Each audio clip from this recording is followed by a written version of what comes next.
welcome folks to another week of the Bioinformatics workshop series. This is week 7. We are almost done and we are going to be taking a little bit of a distancing from what we have done so far, so a little bit less hands-on this time. We're going to be talking about what some of the current applications of AI and ML in the world of bioinformatics are.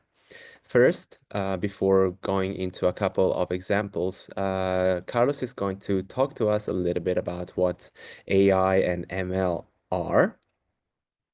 And then we're going to see a couple of examples of how these are being applied in the world of bioinformatics. Let me send you the link for today's materials. Here you go. Feel free to follow along. As I mentioned before, today is going to be a little bit more of a conversation style where Carlos and I are going to be having a conversation, and you are very welcome to give your input regarding things that you may have to say on the topic. Okay, I'm going to stop sharing and Carlos can take over.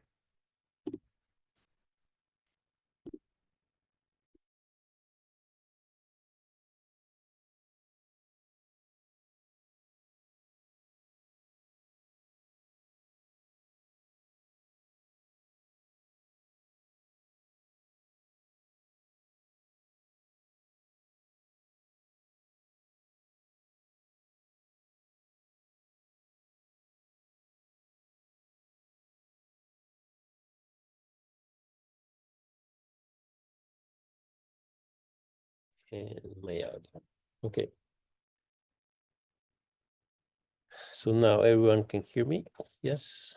Okay, so we start going to review some of the basics of what is machine learning, and also we would like to make a difference between machine learning and deep learning. So machine learning can be a general term, and then if we want to focus only on specific type of algorithms, then we can talk about classical machine learning, and deep learning will be related with something else like neural networks. There's always a mix of different fields, and we have here what is bioinformatics, we have here what is information science, and then we have here AI, artificial intelligence, and then a subset of the artificial intelligence is machine learning, and another subset of machine learning is going to be deep learning, and this is how it's a combination of bioinformatics, information science, and data science. Okay, so and we know, for example, all about AI. AI, well, is used, for example, for doing speech recognition, decision making, self-driving cars, and also it's applied in healthcare for example, trying to automate some specific image detection algorithms that classifies different images, for example. And we do, in machine learning, for example, we can try things like studying protein structures or do disease diagnosis using specific algorithms. And then when we're doing deep learning, then we will involve special algorithms that are called neural networks to process different data. Okay, so we continue. We can do an exploration of what is classical machine learning. So classical machine learning is related with two types of tasks: those who are supervised and those who are unsupervised. When we are doing supervision of the data, so all the data can be numerical, and also we can use labels. And if we're doing labels, then we can do two types of tasks. One will be classification. For example, if you have in your home set of socks, then you can separate your socks by colors. So that's classification. You can say white socks and colored socks. And if you have numbers, then you can do prediction. For example, what is the length of the ties in your house? So you can order your ties by size and then predict what size you don't have of ties. On the other hand, if you have unsupervised data, so the data is by itself. For example, you have images of cats and dogs, and then you can do clustering. So, for example, here you can split up similar clothing into stacks. So you have different ones. You can have pants, or the other set will be shirts, etc. And then you can do dimension reduction, which, for example, what's the best outfits from the given clothes. So you go to your closet and then try to select something. And then, for example, if you want to do a more in detail association of your clothes, then you can say, well, this pant goes with this shirt and these shoes, and then that is an association. Find clothes that often wear together. So those are the types of algorithms you can use in classical machine learning, and basically you can do classification, regression, clustering, dimension reduction, and association, and some other. Okay, and also you will find specific topics like what is linear regression or logistic regression. So all the regressions are just trying to predict a number. And then you have decision trees like and random forest and support vector machines. These are for using classifying things. And at the end, you will have neural networks, which are more complex. Okay, you will find here a link to our notes of what is an overview of machine learning, and that you can explore. Maybe I'm not going to go into it. Okay, the other topic besides classical machine learning, then it's deep learning. So what is deep learning?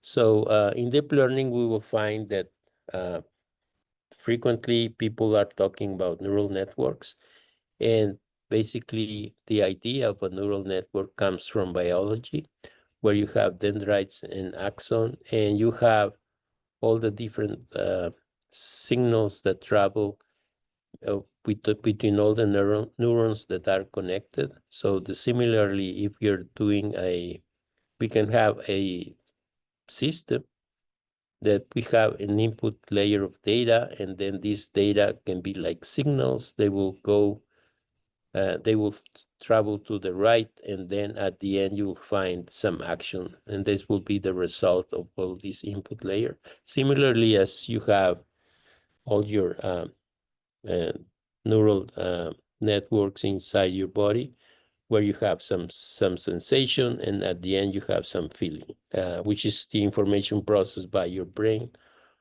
etc. So those are the similarities. And in neural networks, you always find an input layer and an output layer, and in between, you will find the hidden layers, okay? And basically, the idea of a neural network, I'm going to open this link.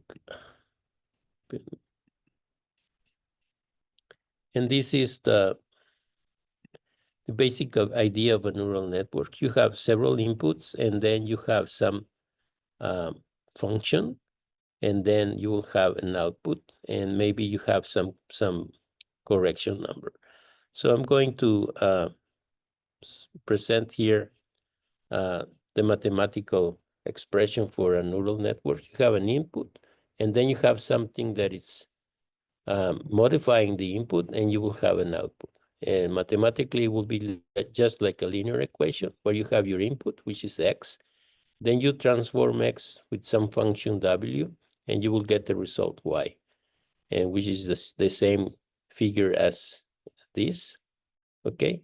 And this is a linear equation, and we are used to linear equations. For example, when we have a plot, for example, we have some data. So we have 3 blue dots, and what we want to do is try to predict more values. So what we do is just a linear regression. and or we are just fitting a line that goes near the 3 points, and we always can find the best line or the best fit that fits these 3 experimental points. And the best fit will be that one that the error is minimum. So there's an optimization problem. Okay. And when we are fitting a line, I can just go directly to here. When we're fitting a line, there's several ways we can fit a line. So I can play with the parameters. For example, I want to have a best fit of a line that goes through these 3 points. And if the line has different slopes, I can make my error will be bigger or smaller. And then this is the error, for example. Then I can play with the bias, which means the intersection point with the y-axis. So the idea is try to optimize a nice slope and the less error, or sum of the squares of the error. So this is, for example, my error is 688, which is better than the other value of 750. So this is one equation. And geometrically, you have the initial point, you have the application, the transformation, and then you have the result. Okay, and then similarly, you can have several things going on at the same time. So you can have multiple inputs and different functions and different bias to get the output. So that's the idea. You can generalize instead of just trying to fit a line, you can fit a plane in a 3-dimensional space, etc. So that's the idea of a neural network. We're not going to go into too much detail. And then neural networks can be several types, several ways of having an input, some transformation and an output, and between the information between the different input layer can be connected through the different hidden layers, and then you have an output.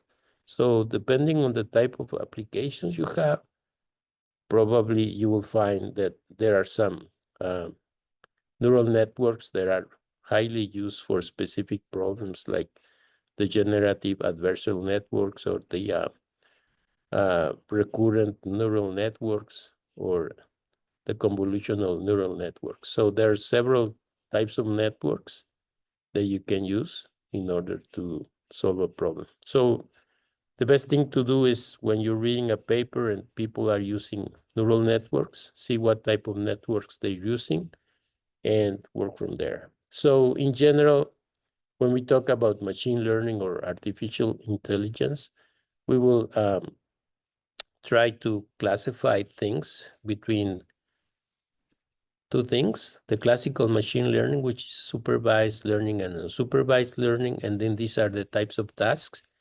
We can do a regression, like fitting a number, or classification, or we can do clustering and factor analysis. And you will find all these different type of algorithms available for doing regression. For example, you can do a spline, you can do a nearest neighbors, or XBoost, or classification to the logistic regression, the support vector machine, random forest, etc., clustering the k-means, etc. So you will find different, in factor analysis, you will find, for example, the principal component analysis and others.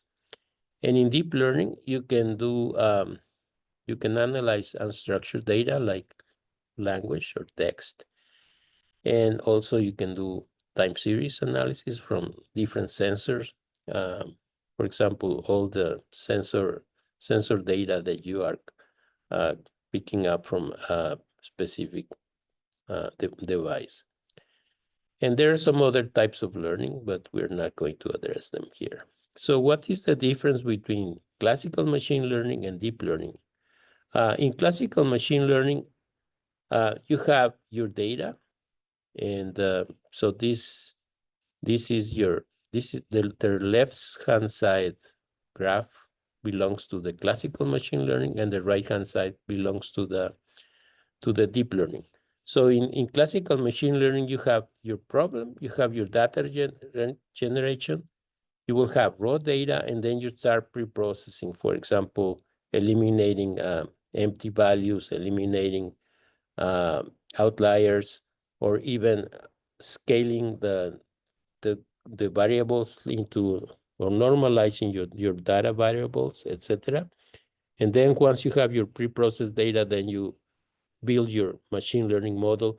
You have a hypothesis, and also you start trying to validate the performance of your machine learning by playing with different hyperparameters until you get some accepted predictive model that has very small error. On the deep learning side, you just have your data, you give your raw data into the model will learn all the different relationships within the data and can just give you an output. And you can have different metrics for doing deep learning, like the mean square error and other types of metrics to see if your model has the correct number of layers and the correct number of parameters in order to have a good predictive model. So that's basically the difference between classical machine learning, where you have to intervene in your data, and deep learning, where you don't have to intervene. So you just give the raw data, and the model by itself will try to determine what is the output. And you will find different types of models, like the perceptron, or the multi-layer perceptron, or the convolutional neural networks, transformers, and now the most popular things are the large language models like ChatGPT. And this table gives you a difference between working with machine learning, classical machine learning, and deep learning. And you will have different types of algorithms. You also, if you're doing machine learning, you can work with small amounts of data, but if you're doing deep learning, you need large amounts of data, like sensor data. Classical machine learning are typically fast, and in deep learning, you need more computational infrastructure. In classical machine learning, you can play with your data and see what variable is more relevant than others. In deep learning, it will learn by itself. And if you're working with classical machine learning, you need to prepare your data or pre-process your data. And on the deep learning, you just keep the raw data. On the fine tuning, you can play with, in classical machine learning, you play with the different parameters in the hyperparameter space, trying to optimize the performance of your model. And on the deep learning side, well, everything can be learned by the algorithm, right? The complexity in classical machine learning, you have simple mathematical models, while in deep learning will depend on the architecture of your neural networks. On the classical machine learning, typically the process is transparent. You know how your data went in and what you modify or optimize in order to get a good performance. If you have deep learning neural networks, it's just a black box. And in classical machine learning, you can explain the outcomes, but in deep learning, it's hard to, for example, once you have an output from ChatGPT, it's very difficult to trace down why the model is giving you that answer. Okay, and then we will have all these different learning resources where you can learn more about machine learning, more about classical machine learning, what type of algorithms there are, what type of libraries in Python exist for working with classical machine learning, and all the different types of neural networks, and that's about it. Okay, Kelly, if you have any questions or No, you can stop sharing. I can share on my side. okay.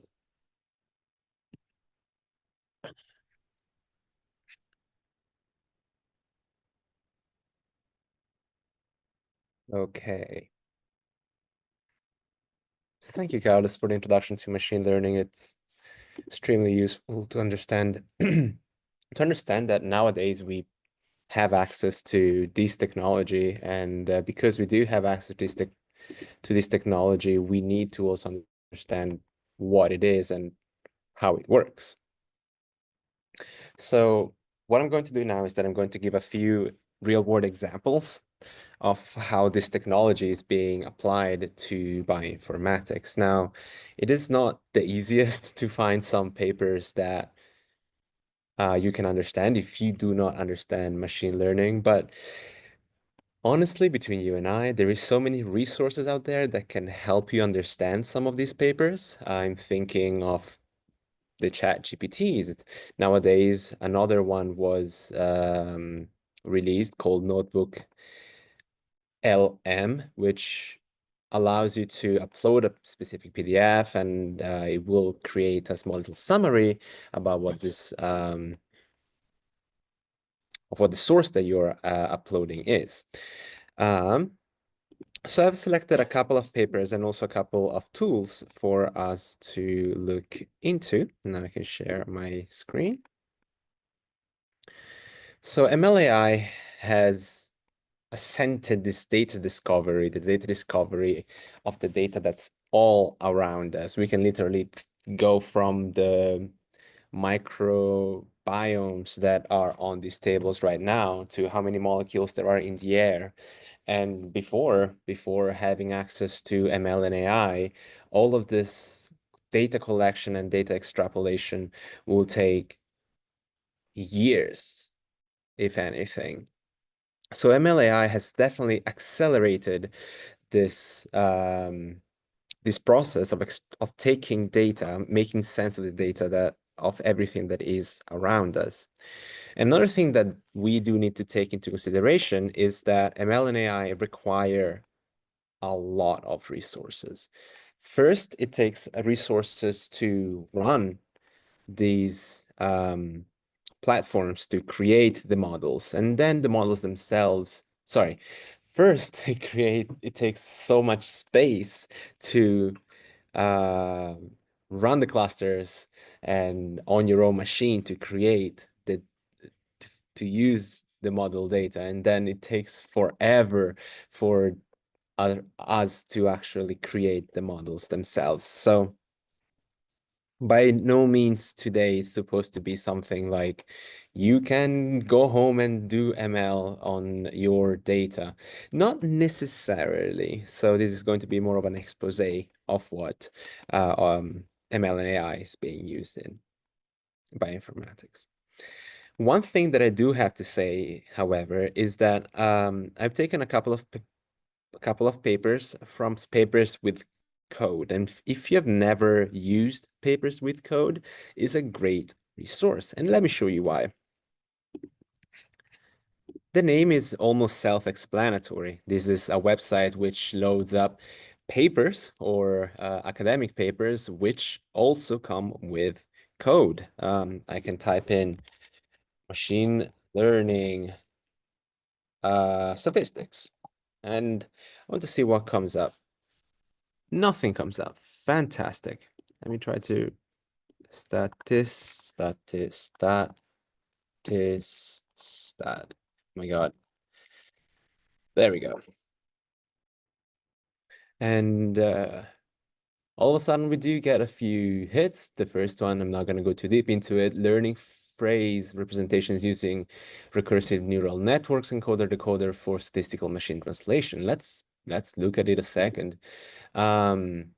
Papers with code will give you the blurb of essentially what the paper is about. You can go ahead and look at the PDF of the paper or read more on the abstract. Usually this will lead to an archive. I think it's the RXIV, yes.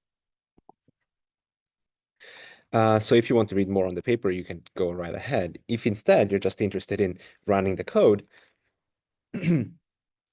Papers with Code also gives you the direct link to the paper's repository.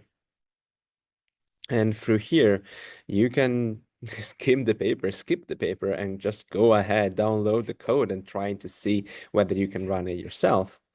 So gonna close this up because I did want to mention that this is a resource out there.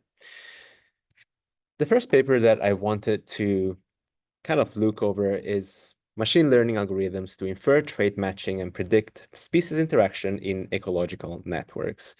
I'm putting this image right here, but I'm going to come back to it in just a second. And essentially what within this paper, what the researchers did was to compare different machine learning methods, the one that Carlos did talk about earlier. These are the more of the classical machine learning methods. So random forest, boosted regression, trees, deep neural networks. Well, deep neural networks, I think it's more of a non-classical machine learning, same as convolutional neural networks. But support vector machines, I think it's more classical as the k nearest neighbor as well. And they essentially, what they were trying to do was to observe interactions between, well, nature itself, seeing whether there was any, where was it? Whether there was any statistical relevance or I'm scrolling up and down over here, but I should probably just go to the paper itself. Once again, if you do want the code, you can just go right into papers with code and open up the code, the GitHub.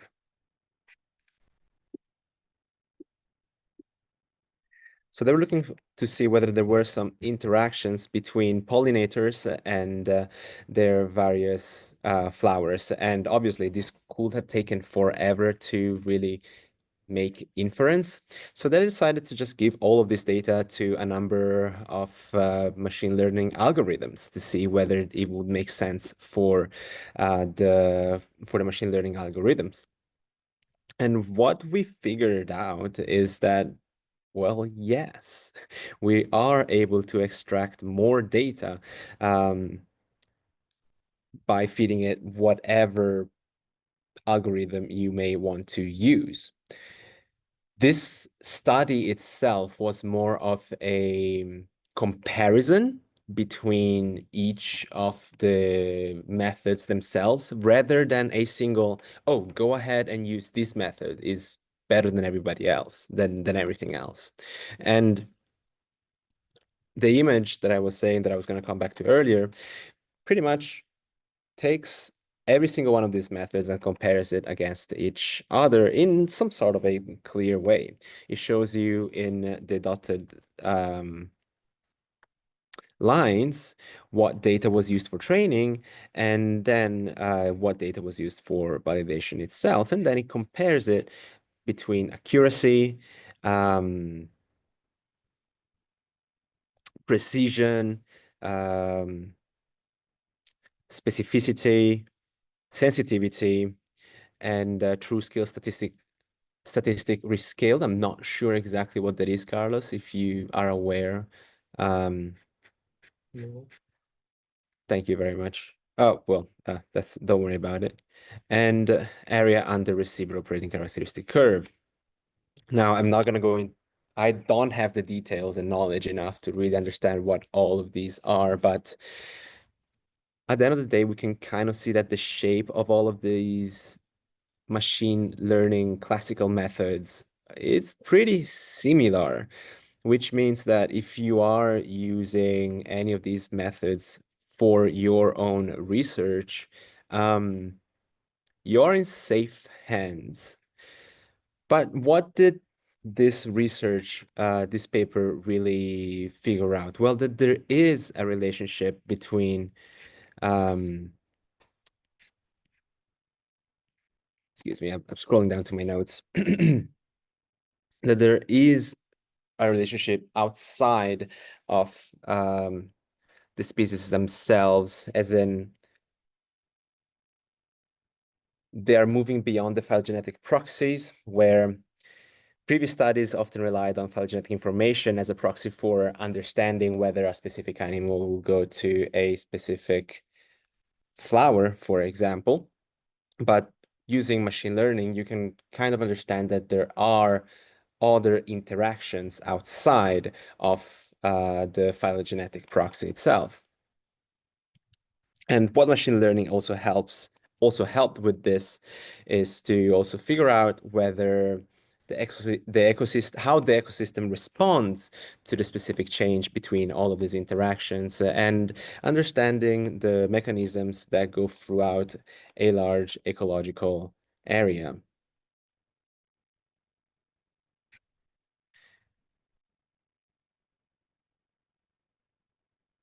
I liked this paper because it was a good introduction to the question, what machine learning algorithm should I use for my research? And I think the answer was it doesn't really matter. They all score somewhat similarly.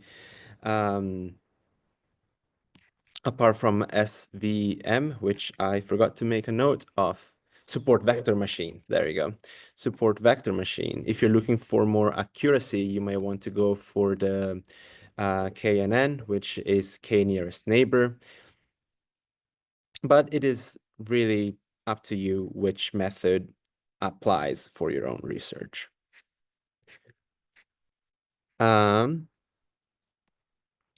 Next is the large-scale machine learning-based phenotyping significantly improves genomic discovery for optic nerve head morphology. It does matter if explainability, excuse me a second. It does matter if, thank you. It does matter if explainability is important to you. Randall, you do have a point. Thank you for pointing that out. There is a term which is called ML explainability. Mm-hmm. So the idea is that once you have your classical machine learning models, you will have the feature engineering seeing what is the result composed from, for example, let's say you're studying some problem that involve gender, profession, age, nationality, and then, for example, some variables will have more importance or relevance than other. No, you both bring up a good point. Thank you for explaining that, Carlos. The comment from Randall in the chat right now also makes sense. Definitely it's true if you require explainability. So yes, thank you, Randall, for pointing that out.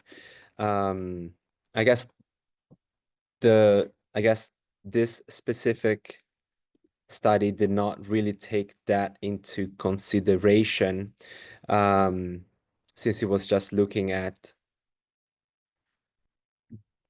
I will say, matching all of these machine learning algorithms against each other to see which one works better.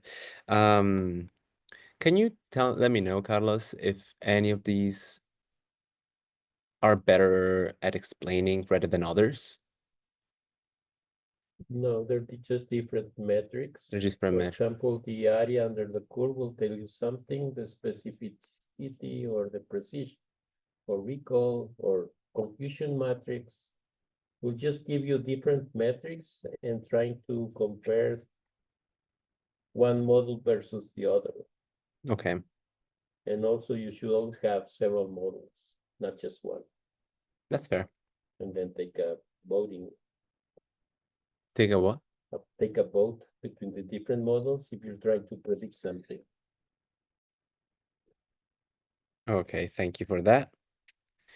Okay, yeah, the next paper that I did look at was, well, this really long name, and essentially what they tried to do was to use machine learning in order to predict glaucoma-related traits from color fundus photographs. And if you do not know what color fundus photographs is, this specific image here, where you look at the eye in, you take a picture of the inside of the eye, essentially.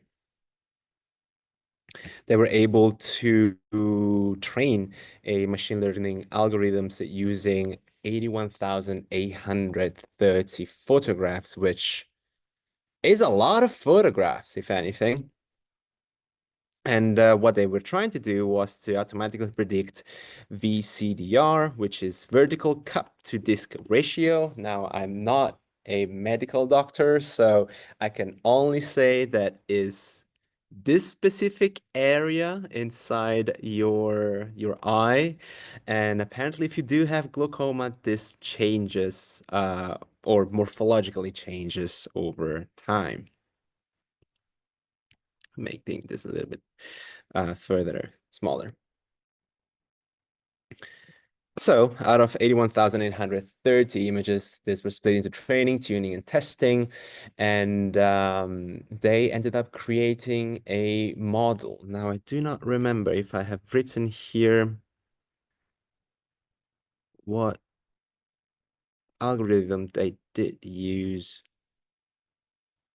Gonna go ahead and dig into it in just a second, but then they were able to use their model and look at further 175,000 images and well, essentially try to infer a genome-wide association study using their VCDR predictions.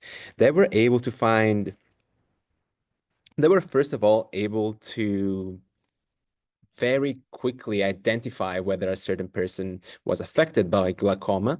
And also, they did run into some issues where they weren't able to find, they weren't able to categorize a specific photo.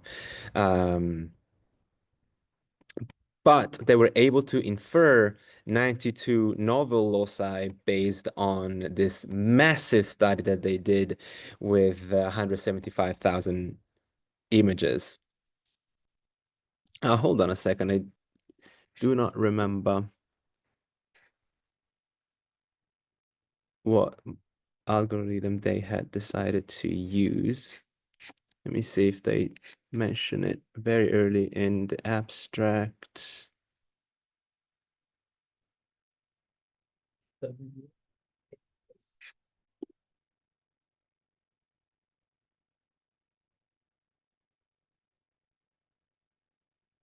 I do not see it. I'm gonna go down to move to methods, unless you're ready to. Gotta move down. Okay. Ba.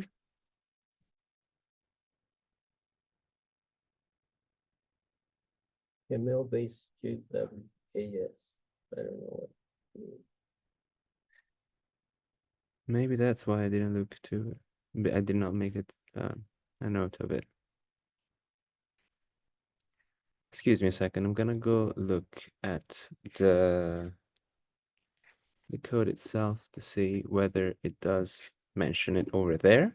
And that's one thing I like about papers with code. You can jump between one and the other. Uses Python.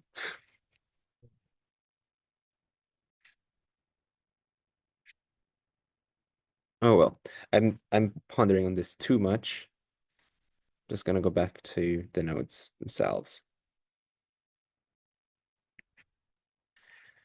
A final thought about this is for sure they used a lot of images to train the model, but using that model to then run a genome-wide association study with all of that data, they were really were able to figure out 91 loci, which is pretty hard in in the world of bioinformatics through a single study. So congratulations to these folks. And now I kind of wanted to switch gears a second and moving away from papers and talk about two two software that are extremely powerful and do use machine learning methods in order to function. And the first one is AlphaFold. I myself am not a person that works with proteins. So if you are working with proteins, do point out uh, wrong things that I may say. Um, but first, who won the Nobel Prize this year for chemistry? And the right answer, or at least the partial right answer, is Demis Hassabis and John Jumper. Demis Hassabis is also known to be one of the founders for Google DeepMind, and that is what AlphaFold actually runs on, or it is trained on. And what AlphaFold does is that it is able to predict the 3D structure of proteins from just their amino acid sequence. It's incredibly powerful. I've had the pleasure to work with AlphaFold 2, or at least see people work with AlphaFold 2, and it's just mesmerizing. And now you can use AlphaFold 3 straight from your browser. But before we do that, I just wanted to show you how AlphaFold works. So it does take in a protein amino acid sequence, and then it runs something called a multiple sequence alignment, or an MSA. And it compares this specific alignment that you have inputted onto a massive bank, essentially. It then runs through its own neural network architecture in order to create the protein and to create the prediction and the structure of the protein itself. Now, you can try this out for yourself. If you click on AlphaFold, I'm gonna copy this and send it over to the chat. Oh, thank you for the discussion, Carlos. And this is the AlphaFold free server. You may need to register for it, or you can use your Google credentials to get into it. And I can't see because of Zoom. And you can click straight on the server itself, where I already have loaded a sequence right here. It's one of the sequences that they have provided, the RNA ion sequence. And if this is not your first time looking at protein sequences, this is what a protein sequence looks like. It's a bunch of amino acids put together. And you can click on continue and preview my job. Now I'm not changing anything around, but I can go ahead and show you what it looks like. Job successfully launched. Make it a little bit smaller.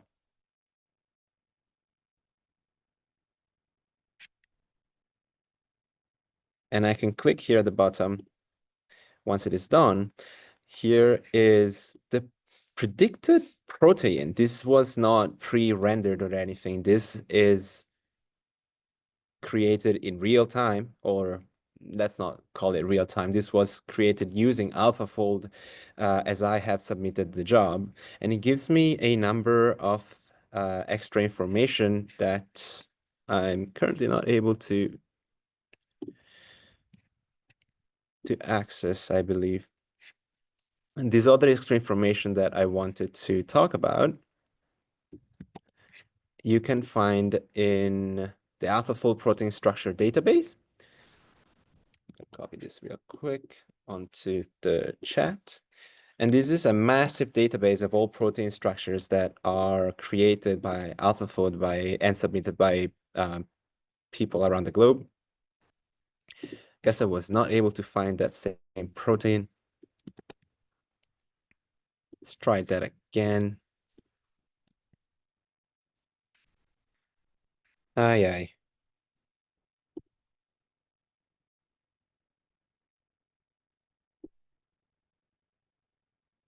This is probably not the same protein, or not that I know of, but it does do something similar, which is allow you to view the protein itself and give you some extra information about the model confidence, for example, similar structures, which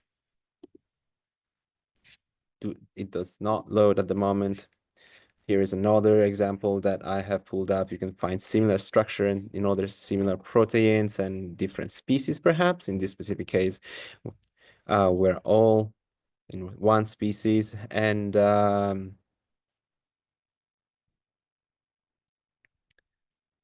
in also what other, I'm not sure what these are. Well, other species, but other types of the same protein. I don't want to say things that are wrong. I just do want to go back to AlphaFold where I can say it's incredibly strong and it uses Nobel Prize technology right behind it. So you can go ahead and play around with it. It's incredibly powerful to just witness.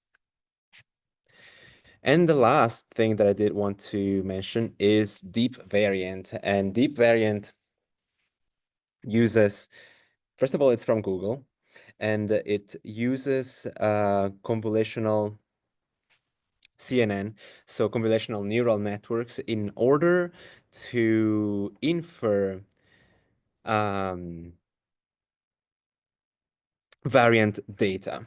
And it does this in a way that I find extremely impressive. So essentially, I think I have it written down somewhere, but what it does is that it takes the BAM file, a BAM file that we have talked about for so long, and it transforms it into a matrix, a two-dimensional matrix, and then you can take every other BAM file that you have and transform those into a matrix to then create essentially what is a data cube which is then fed inside this really powerful convolutional neural network, and it infers whether there are variants within this specific data cube of BAM files. I'm calling it data cube, but it's actually called a pileup, and I find that extremely smart. I don't know if something similar is being done in either of you guys' field, but this feels very much like it's the first time it's being done in the field that I've worked on. Like my field directly uses images, Right. which are two-dimensional arrays, which is specific, what CNNs are good at. But so it's, in this case, deep variant is taking genetic sequencing and turning them into an image. The image, yeah. Image, and then do a CNN. And so that makes sense, like the way they put them, like at the order of them. Apparently that must mean something with the genetic variants. I've personally never used it, but I suppose that if I were to try it out, I will show you because this will be interesting to see witness. Yeah, taking data and turning it into an image, right? And then apply CNN to. Exactly. Eric says, when in doubt, make a structure of an image, literally.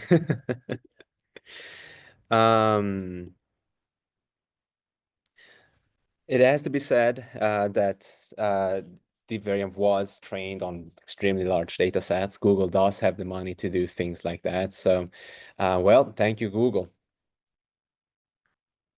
I suppose I want to try it at some point going forward.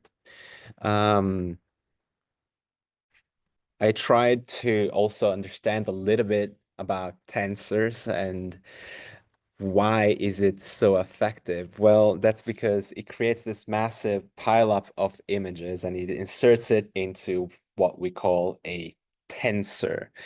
A tensor is essentially a generalization of vectors and matrices that can be modified into higher dimensions without losing the, oh my God, the resolution, right? Or am I wrong? Like you can expand the dimension of a tensor without losing the resolution of a specific vector. Yeah, these are vector images. Right. It can be scaled or compressed or stretched. And I find that incredibly smart. It's just a mathematical equation. I don't come from that side of Okay. I don't come from that side of science, so it's insane. And it then uses the three dimension of this pileup cube to maintain the information of the genetic information of the genome itself. The first dimension is the height, number of reads at a particular position. The second dimension is the width, corresponding base position alongside the reference genome. And the third dimension contains the channels, which are quality scores, mapping quality, and strand information. You got it. Okay, cool. So Google Deep Variant, I find it extremely interesting. Oh, Randall's got something to say. When you transform a genetic data sequence into an image, do your color code for characteristic SCTG so that you feed a color image into your CNN? I would love to know that, Randall. I'm not going to lie, this was a pretty recent discovery from me. For me, you can. I'm gonna send you the link to their GitHub, which has a set amount of case studies for you to look at, and I think it will be there is definitely more to it that I myself do not understand. Also, excuse me a second, I would like to stop sharing because there is a link I want to send you, but it's in my messages. And oh no, it's right here. What am I talking about?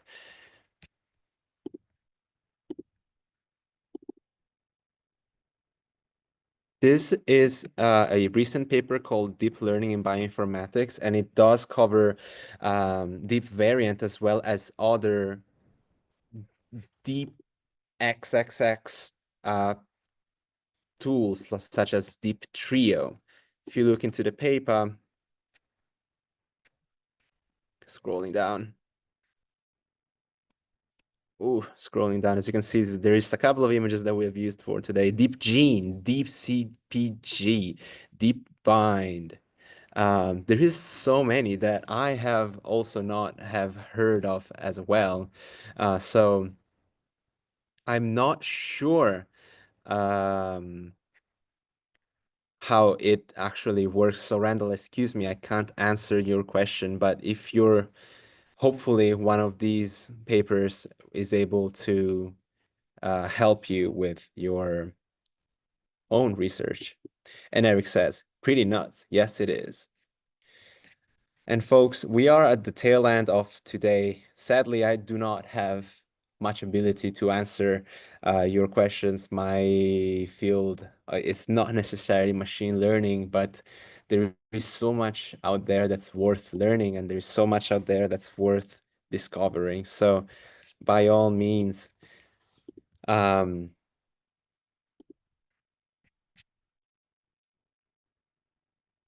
yes, so, I wouldn't say that it works on color. It does work on numbers. So the image classification works on color images, doesn't it? It works on numbers. When an image is being looked at, the color is not looked at, but the numbers behind the color is. That's at least my understanding of it. And everything ends up in being numbers. So perhaps when we call it an image, it doesn't necessarily become colored, but each RGB Yeah, three, combination numbers. right, three arrays, red, green, blue, and number. right. But it doesn't have to be colors, right? It can be something It's else. just numbers. Okay. But Can be red, converted green, to and blue have their grayscale. own array of numbers. Yeah, my colleagues over here are saying red, blue, and green, but what I'm trying to argue is we can look at beyond those and just look at the value of the numbers themselves. But those are red, blue, and It's green. just Okay. Yeah. Okay. three of them for a color. Okay. So Randall, maybe. Or grayscale. There we go. Yes. Folks, we are at the tail end of today, and with 4 minutes to go, once again, I would like for you to please fill in the feedback form. If you have any feedback to give, it only takes a minute to give me feedback. And if you have any questions, please feel free to reach out. The feedback link. I did not put the feedback link. Oh, I put the wrong link in. Sorry, shortened. Here's the form. There we go. Next week, we're going to have a guest speaker for this series, Artin Majdi, which is going to actually try to connect some of the dots that we have discussed today about machine learning. Earlier in the series, we talked about workflows, and today we talked about machine learning. Machine learning and workflows don't always go hand in hand, but there is a specific tool that does it quite well, and that is called ML Flow. This is a little bit outside the topic of bioinformatics, but it's essentially a tool worth knowing if you're going to be doing any sort of machine learning work. And that may also include machine learning in bioinformatics. So by all means, I hope that you all do come next week. And thank you all for your questions. And Randall, feel free to straighten me out if I do say something wrong. With all that said, thank you all.